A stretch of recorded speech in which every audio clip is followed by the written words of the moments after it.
அப்பா ஆஹா, தம்பி மேலே என்ன பாசம். தம்பி மேலே இவ்வளோ பாசமாடா நீனு.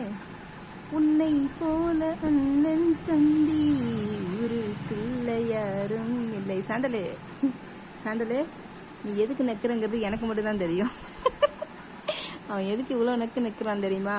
மீன் போட்டேன், அந்த மீனோட ஏதோ கொஞ்சம் அவன் உடம்பு மேலே பட்டுடுச்சு போல, அதனால அவனை போட்டு அந்த நெக்குறான். இவன் என்னண்டா அண்ணங்காரன் அவன் மேலே பாசமாக இருக்கான் அதனால நெக்குறான்னு இவன்ற இது. டே, அவன் மேலே பாசம் இல்லைண்டா, விட்டா கடிச்சு தின்றுவான்டா அவனைய. எப்படி போய் உள்ளக்க பூந்துட்டு உட்காந்துட்டு இருக்கு பாருங்க. அது வந்து மண்டையை காமிக்குது. மூஞ்சை க்ளீன் பண்ணி விட்றா கொஞ்சம். மூக்கு தான் அவனுக்கு ரொம்ப அழுக்கா இருக்கு. மூக்கை க்ளீன் பண்ணி விடு. சாண்டலே, சாண்டல் சாண்டல், அவன் மூக்கை க்ளீன் பண்ணு. இந்த மூக்கை க்ளீன் பண்ணிடு. இங்கே க்ளீன் பண்ணுடா.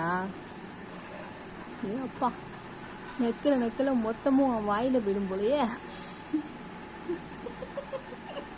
ஏன் அது உன் புள்ள இல்லைடா, உன் தம்பிடா.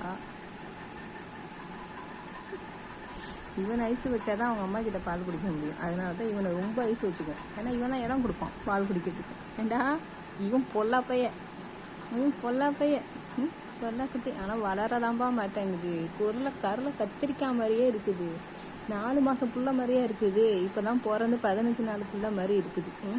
குழந்தை இன்னும் ஏறி குதிக்க தெரியல, வெளியே போக தெரில. அப்படியே வெளியில் வந்து கேட்டில் நின்றுக்குது, உள்ளே வர தெரியல. இதை பார்த்து நம்ம தூக்கிட்டு வர வேண்டியதாக இருக்குது. ஏ குழந்தை குட்டி குழந்தை, பாய்.